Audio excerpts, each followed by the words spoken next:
Break के बाद स्वागत आपका एक बार फिर से। तो नजर डाल लेते हैं कि अगली वीआईपी सीट कौन है जिस पर छठे चरण में वीआईपी चेहरों के बीच मुकाबला। पडरौना विधानसभा सीट नंबर हमारे लिए 12 VIP seat number. Manish Kumar उर्फ मंटू बीजेपी की ओर से चुनाव मैदान में, विक्रमा यादव समाजवादी पार्टी की ओर से, पवन उपाध्याय बीएसपी की ओर से, मोहम्मद जहीरुद्दीन कांग्रेस ने चुनाव मैदान में उतारा है। आखिर ये विधानसभा सीट वीआईपी क्यों है ये आपको बता दें। मनीष कुमार उर्फ मंटू प्रत्याशी बीजेपी की ओर से और इनका एक बड़ा चेहरा आरपीएन सिंह से ताल्लुक मनीष कुमार उर्फ मंटू चुनाव मैदान में है।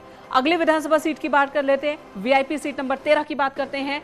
तमकुही राज विधानसभा, असीम कुमार चुनाव मैदान में है बीजेपी की ओर से, उदय नारायण समाजवादी पार्टी, संजय कुमार बीएसपी और अजय कुमार लल्लू जो कि कांग्रेस के प्रदेश अध्यक्ष हैं वो चुनाव मैदान में है कांग्रेस की तरफ से। क्यों है ये सीट वीआईपी? और इस सीट को वीआईपी बनाया है अजय कुमार लल्लू ने ही, जो कि प्रदेश अध्यक्ष हैं कांग्रेस के, चुनाव मैदान में है और टक्कर दे रहे हैं। फाजिल नगर की बात कर ले जो इसी जिले की वीआईपी सीट नंबर 3 और हमारे लिए VIP seat number 14। Surendra Kumar Singh BJP की ओर से चुनाव मैदान में है। स्वामी प्रसाद मौर्य समाजवादी पार्टी की ओर से, पिछली बार ये बीजेपी की ओर से चुनाव मैदान में थे, जीते भी, और इस बार देखिए समाजवादी पार्टी की ओर से। इलियास अंसारी बीएसपी की ओर से चुनाव मैदान में है। सुनील सिंह कांग्रेस की ओर से चुनाव मैदान में है। और ये सीट क्यों है वीआईपी सीट, इसकी भी बात कर लेते हैं। ये सीट वीआईपी हुई है स्वामी प्रसाद मौर्य की वजह से ही, प्रत्याशी समाजवादी पार्टी की ओर से। और इस पूरे जिले के बारे में, इसके पॉलिटिकल हिस्ट्री को जानने के लिए चलते हैं, मनु का रुख कर लेते हैं। बिल्कुल मेनका, अब अपने दर्शकों को बताते हैं कि 2017 में दरअसल कुशीनगर में क्या स्थिति रही थी। 2012 में यहां पर स्थिति रही कि 7 विधानसभा सीटें हैं, समाजवादी पार्टी के पास 3 रही हैं और कांग्रेस के पास 2 सीट और बीजेपी के पास 1 सीट 2012 में रही। लेकिन 2017 में यहां पर स्थितियां बदली और 2017 में स्थितियां ये बदली कि बीजेपी ने यहां पर 5 सीटों पर अपना कब्जा जमाया 36.21% वोट शेयर के साथ। कांग्रेस के पास यहां पर 1 सीट गई, अन्य के खाते में 1 गई। लेकिन मेनका, समझने वाली बात यह है कि समाजवादी पार्टी को 2017 में 1 भी सीट यहां पर नहीं मिली।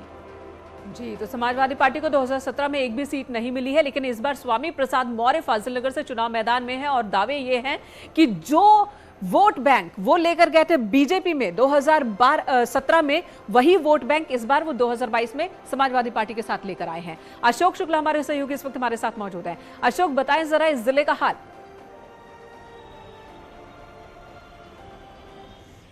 जी, आपको बताते चले कि सबसे वीआईपी सीटों में शुमार फाजिल नगर विधानसभा सीट है, क्योंकि यहाँ से जो भारतीय जनता पार्टी के विधायक थे, मंत्री भी रहे, वो भारतीय जनता पार्टी छोड़कर समाजवादी पार्टी में शामिल हुए। और इतना ही नहीं, उन्होंने जो 3 बार जहाँ से विधायक थे पडरौना विधानसभा, वहाँ सीट बदला उन्होंने और फाजिल नगर रुख किया, क्योंकि जातिगत आंकड़ा उनके पक्ष में, उसको देख करके उन्होंने सीट बदला। लेकिन वहाँ जो स्थितियां, जो राजनीतिक परिदृश्य बदला, उसको लेकर ये कहा जा सकता है कि समाजवादी पार्टी के जो नेता थे, कई महत्वपूर्ण, जी हमने कल एक ड्रामा भी देखा। कल मनोज रघुवंशी जी भी हमारे साथ मौजूद है।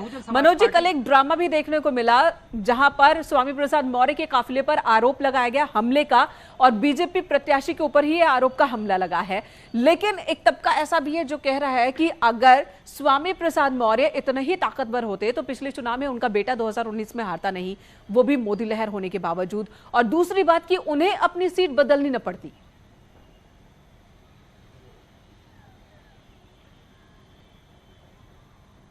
मनोज जी,